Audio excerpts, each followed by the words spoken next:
और छिंदवाड़ा में 9 बच्चों की मौत। राजस्थान में 3 बच्चों ने तोड़ा दम। मौत की वजह क्या है? किसी को कुछ नहीं पता, लेकिन दावा है कि कफ सिरप से बच्चों की किडनी खराब हुई है और उनकी मौत हो गई। लेकिन सरकार के मुताबिक अब तक की जांच में दवा में कुछ भी गड़बड़ी नहीं मिली है। तो फिर मासूम किस बीमारी का शिकार हो रहे हैं? कैसे सर्दी, जुकाम और बुखार से उनकी किडनी खराब हो रही है? सवाल कई हैं, लेकिन जवाब कोई नहीं है। इस बीच स्वास्थ्य मंत्रालय ने 2 साल से कम बच्चों को कफ सिरप नहीं देने और 5 साल से ज्यादा बच्चों को डॉक्टरों की सलाह पर ही कफ सिरप देने की एडवाइजरी जारी की है।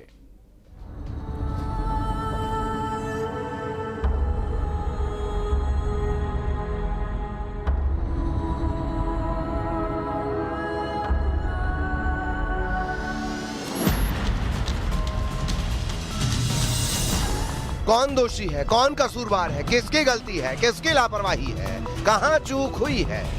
ये सवाल इसलिए क्योंकि इतना बड़ा सिस्टम, इतनी सारी जांच एजेंसी, इतने सारे अधिकारी और इतने सारे डॉक्टर, लेकिन किसी के पास जवाब नहीं कि आखिर एमपी से लेकर राजस्थान तक बच्चों की मौत कैसे हो रही है। या मासूमों की मौत के पीछे का कारण कोई बता नहीं पा रहा।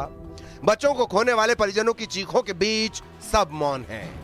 बच्चों की मौत का आंकड़ा बढ़ रहा है। पहले 1, फिर 2, फिर 3, अब 2 बच्चे और।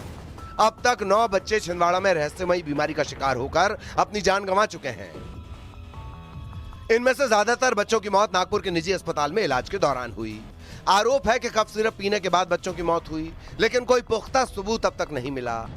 लेकिन एनसीडीसी, एनआईवी, सीडीएससीओ की रिपोर्ट में बड़ा खुलासा हुआ है कि खांसी की दवाओं में कोई जहरीला रसायन नहीं मिला।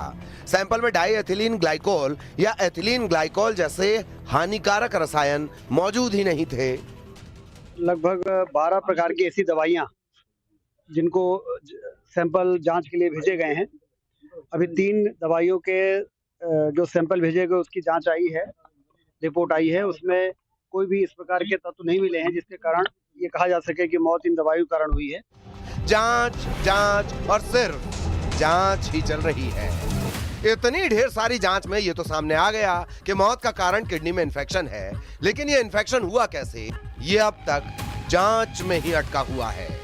बायोप्सी रिपोर्ट से बस इस बात की पुष्टि हुई है, जो भोपाल की और दिल्ली की टीम आई थी उनसे भी हुई थी, कि जो पहले कंफ्यूजन चल रहा था कि एक एक्यूट एंसेफेलाइटिस सिंड्रोम AES और kidney infection AKI, acute kidney injury, इन दोनों में कंफ्यूजन चल रहा था कि एग्जैक्टली क्या है। तो उस बायोप्सी रिपोर्ट से पुष्टि हुई कि किडनी से संबंधित बीमारी ही है।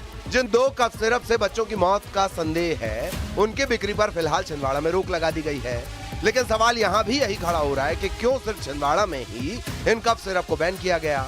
क्यों एहतियात के तौर पर हर जगह इन कफ सिरप पर पाबंदी नहीं लगाई गई?